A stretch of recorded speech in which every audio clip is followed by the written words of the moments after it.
श्री कृष्ण गोविंद हरे मुरारे, हे नाथ नारायण वासुदेवाय। श्रीमद् भगवद गीता का अध्याय पढ़ने से पहले हर एक अध्याय के महात्म का जानकारी होना बहुत जरूरी है कि कौन से अध्याय के पढ़ने से क्या फल मिलता है। तो पहले अध्याय का महात्म हम आपको सुना रहा हूँ।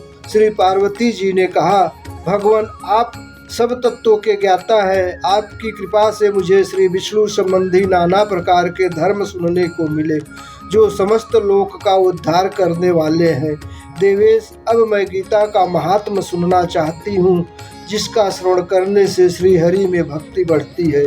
श्री महादेव जी बोले, जिनका श्री विग्रह अलसी के फूल की भांति श्याम वर्ण का है, पक्षी राजकरुण ही जिनके वाहन है, जो अपनी महिमा से कभी च्युत नहीं होते तथा शेषनाग की शैया पर शयन करते हैं, उन भगवान महाविष्णु की हम उपासना करते हैं। एक समय की बात है, मूर दैत्य के नाशक भगवान विष्णु शेषनाग के रमणीय आसन पर सुखपूर्वक विराजमान थे। उस समय समस्त लोगों को आनंद देने वाली भगवती लक्ष्मी ने आदरपूर्वक प्रश्न किया। श्री लक्ष्मी जी ने पूछा, भगवान आप संपूर्ण जगत का पालन करते हुए भी अपने ऐश्वर्य के प्रति उदासीन से होकर जो इस क्षीर सागर में नींद ले रहे हैं, इसका क्या कारण है? श्री विष्णु जी बोले, सुमुख, मैं नींद नहीं लेता हूँ, अपितु तत्व का अनुसरण करने वाली अंतर्दृष्टि के द्वारा अपने ही माहेश्वर तेज का साक्षात्कार कर रहा हूँ। यह वही तेज है जिसका योगी पुरुष कुशाग्र बुद्धि के द्वारा अपने अंतःकरण में दर्शन करते हैं तथा जिसे मीमांसक विद्वान वेदों का सार तत्व निश्चित करते हैं। वह माहेश्वर तेज एक अजर प्रकाश स्वरूप आत्मरूप, रोग शोक से रहित अखंड आनंद का पुंज, निष्पंद तथा द्वैत रहित है। इस जगत का जीवन उसी के अधीन है, मैं उसी का अनुभव करता हूँ। देवेश्वरी, यही कारण है कि मैं तुम्हें नींद लेता सा प्रतीत हो रहा हूँ। श्री लक्ष्मी जी ने कहा, ऋषिकेश, आप ही योगी पुरुषों के ध्येय हैं, आपके अतिरिक्त भी कोई ध्यान करने योग्य तत्व है, यह जानकर मुझे बड़ा कौतूहल हो रहा है। इस चराचर जगत की सृष्टि और संहार करने वाले स्वयं आप ही हैं, आप सर्व समर्थ हैं। इस प्रकार की स्थिति में होकर भी यदि आप उस परम तत्व से भिन्न हैं तो मुझे उसका बोध कराइए। श्री भगवान बोले, प्रिय, आत्मा का स्वरूप द्वैत और अद्वैत से पृथक, भाव और भाव से मुक्त तथा आदि और अंत से रहित है। श्री भगवान बोले, सुंदरी सुनो, मैं गीता में अपनी स्थिति का वर्णन करता हूँ। क्रमशः 5 अध्यायों को तुम मुख जानो, 10 अध्यायों को 10 भुजाएं समझो तथा 1 अध्याय को उदर और 2 अध्यायों को दोनों चरण कमल जानो। इस प्रकार 18 अध्यायों के वांग्मयी ईश्वरी मूर्ति ही समझनी चाहिए। यह ज्ञान मात्र से ही महान पातकों का नाश करने वाली है। जो उत्तम बुद्धि वाला पुरुष गीता के 1 या आधे अध्याय का अथवा 1 आधे या चौथाई श्लोक का भी प्रतिदिन अभ्यास करता है, वह सुशर्मा के समान मुक्त हो जाता है। श्री लक्ष्मी जी ने पूछा, देव, सुशर्मा कौन है, किस जाति का था और किस कारण से उसकी मुक्ति हुई?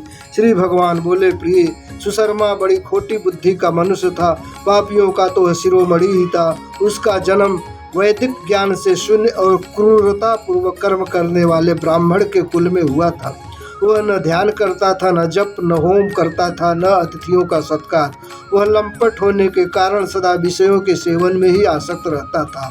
हल जोतता और पत्ते बेचकर जीविका चलाता था। उसे मदिरा पीने का व्यसन था तथा वह मांस भी खाया करता था। इस प्रकार उसने अपने जीवन का दीर्घकाल व्यतीत कर दिया। एक दिन मूढ़ बुद्धि सुशर्मा पत्ते लाने के लिए किसी ऋषि की वाटिका में घूम रहा था। इसी बीच काल रूपधारी काले सांप ने उसे डस लिया। सुशर्मा की मृत्यु हो गई। तदनंतर वह अनेक नरकों में जहाँ वहाँ की यातनाएं भोग कर मृत्यु लोक में लौट आया और वहाँ बोझ ढोने वाला बैल हुआ। उस समय किसी पंगु ने अपने जीवन को आराम से व्यतीत करने के लिए उसे खरीद लिया। बैल ने अपनी पीठ पर पंगु का भार ढोते हुए बड़े कष्ट से 7-8 वर्ष बिताए।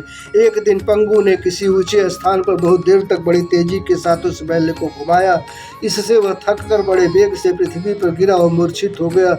उस समय वहाँ कुतूहलवश आकृष्ट हो बहुत से लोग एकत्रित हो गए। उस जन समुदाय में से किसी पुण्यात्मा व्यक्ति ने उस बैल का कल्याण करने के लिए उसे अपना पुण्य दान किया। तत्पश्चात कुछ दूसरे लोगों ने भी अपने अपने पुण्यों का याद करके उन्हें उसके लिए दान किया।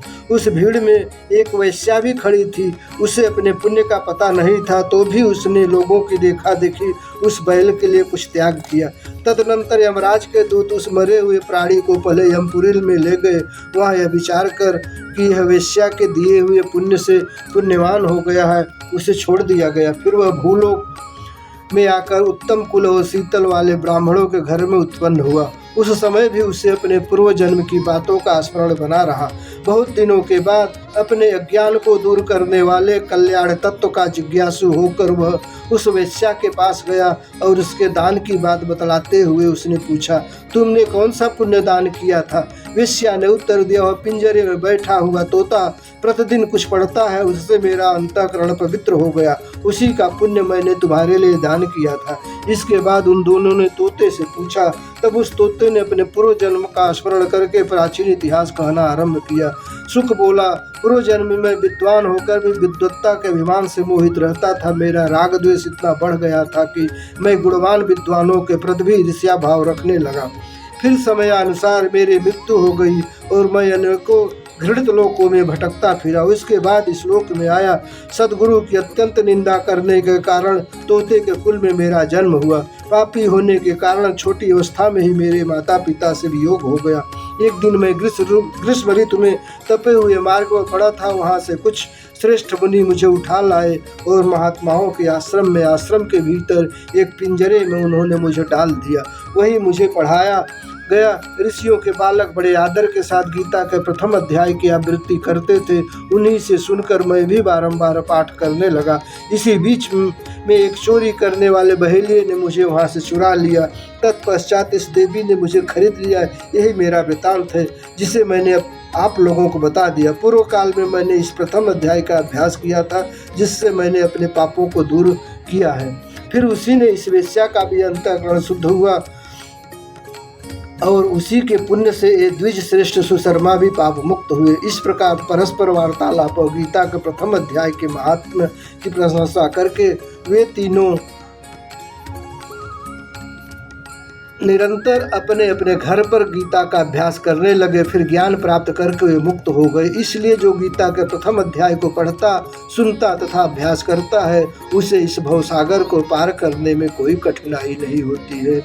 अथ प्रथमोऽध्यायः धृतराष्ट्रवाद धर्मक्षेत्रे कुरुक्षेत्रे समवेतायुयुत्सवः मामकाः पाण्डवाश्चैव किं कुर्वत् संजय। संजयवा दृष्ट्वा तु पाण्डवानीकं व्यूढं दुर्योधनस्तदा आचार्मुपसंगम्य राजा वचनं ब्रवीत्।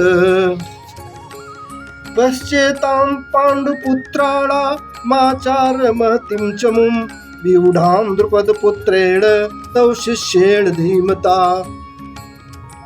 अत्र सुरा महेश्वासा भीमार्जुन समायुयुधि युधानो विराटश्च द्रुपदश्च महारथ। दृष्टकेतुश्चेकितान् काशीराजस्य वीर्यवान् पुरुजित् कुन्तिभोजश्च सभ्यश्च नरपुङ्गव। युधामन्युश्च विक्रान्त उत्तमौजाश्च वीर्यवान् सौभद्रो द्रौपदेयाश्च सर्व एव महारथा। अस्माकं तु विशिष्टात् एतानि बोधद्विजोत्तम नायकामं सैन्यस्य संज्ञार्थं तान् ब्रवीत ते। भवान् भीष्मश्च कर्णश्च कृपश्च समितिञ्जय अश्वस्थामा विकर्णश्च सौमिदत्तस्तथैव च अन्ये च बहवे शूरा मदर्थे त्यक्तजीवता नानाशस्त्रप्रहरणा सर्वे युद्धविशारदा। अपर्याप्तं तदस्माकं बलं भीष्माभिरक्षितं पर्याप्तं त्रिविधमेतेषां बलं भीमाभिरक्षितं। जय जय श्री राधे कृष्ण की जय। जय जय श्री राधे कृष्ण की जय।